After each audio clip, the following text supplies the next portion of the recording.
No one said that the path is going to be easy. And it's not.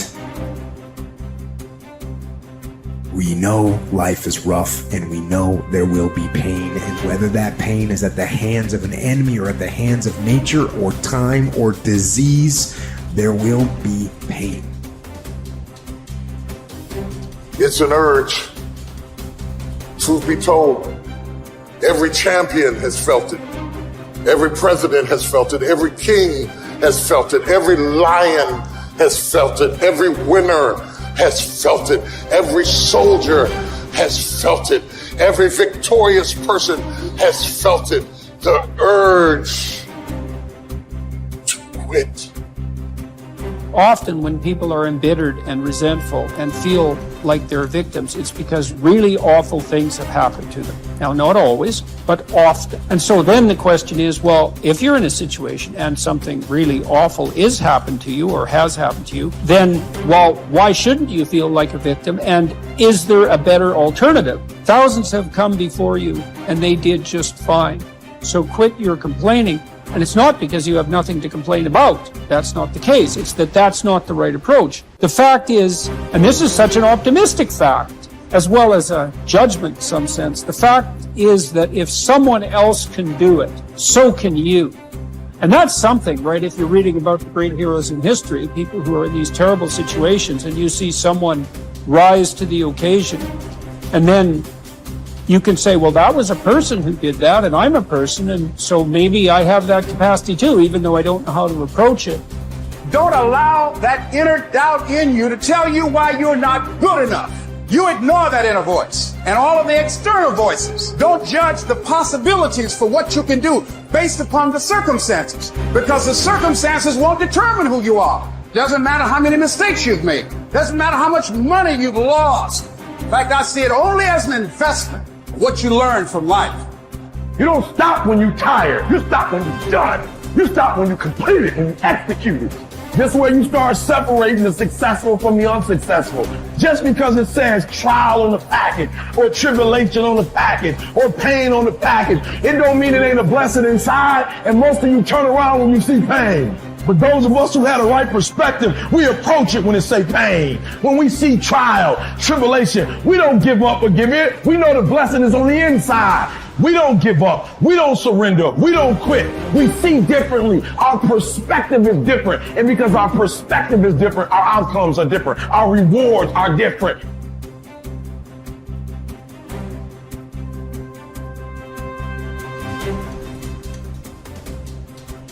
If you haven't learned something from periods of suffering, if you haven't wrung the juices of your own pain and drank them, for your own nourishment, you have wasted your experience and missed the chance to expand the capacity for being stronger the next time. That these seasons arrive at your door.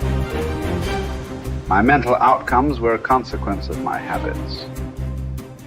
And my habits were a consequence of my choices. It is true that character is to some extent innate. Our genetic makeup imbues in us certain proclivities. But it is as true that character is mostly a consequence of choices.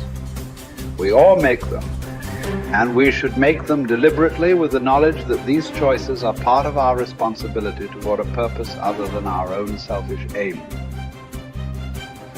That responsibility is to your family, friends, community, and country.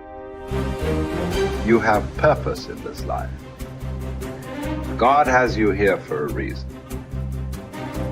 You may not know it, but He does. Your job is to find it. No one else can.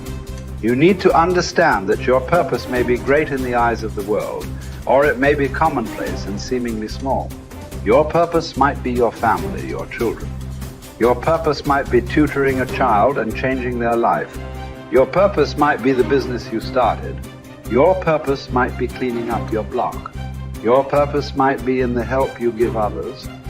Your purpose might be in the example you set. Only you and God know. Only you and God need to know. Search until you find it. And until then, act as if you have it because you're wasting time otherwise.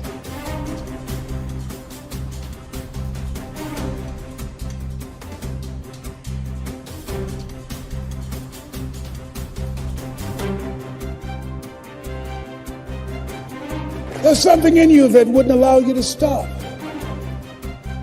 Dr. Howard Thurman,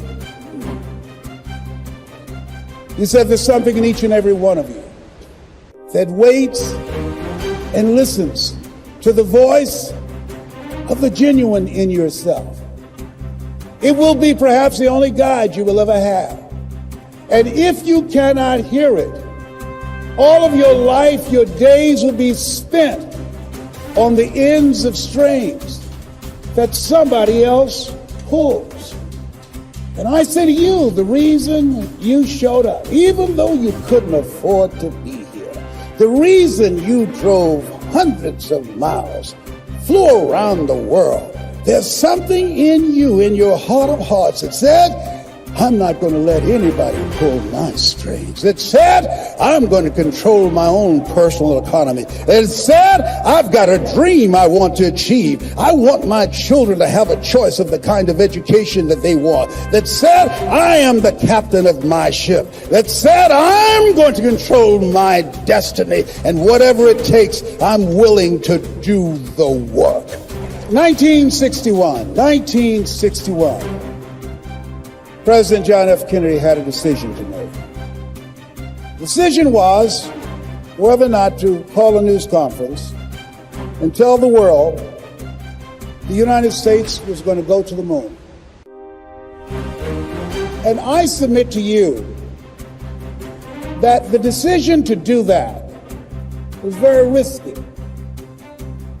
And what governed his thinking is what governed your thinking when you decided, I'm going to do this.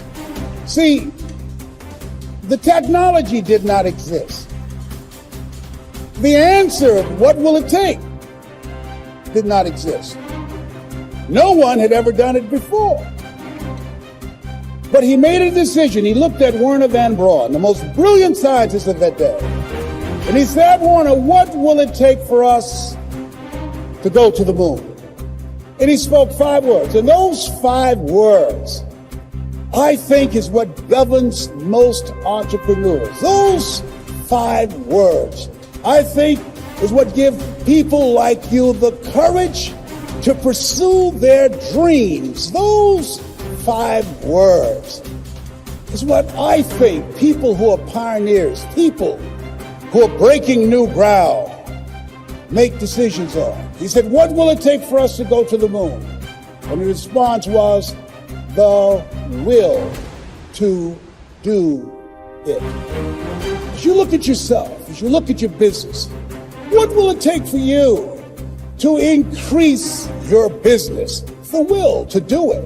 What will it take for you to become more powerful in your presentation skills and be able to increase the number of people, to quadruple your business? The will to do it.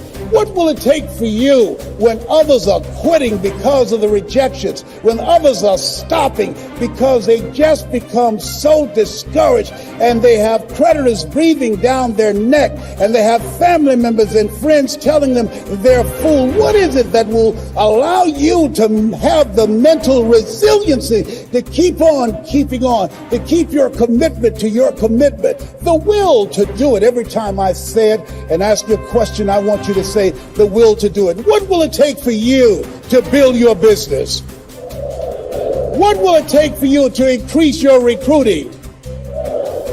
What will it take for you to bring out the greatness in you and to make your mark? What will it take for you to become a high achiever and to bring out the billionaire in you? Shake someone's hand on your right and left and say, I've got the will. I've got the will.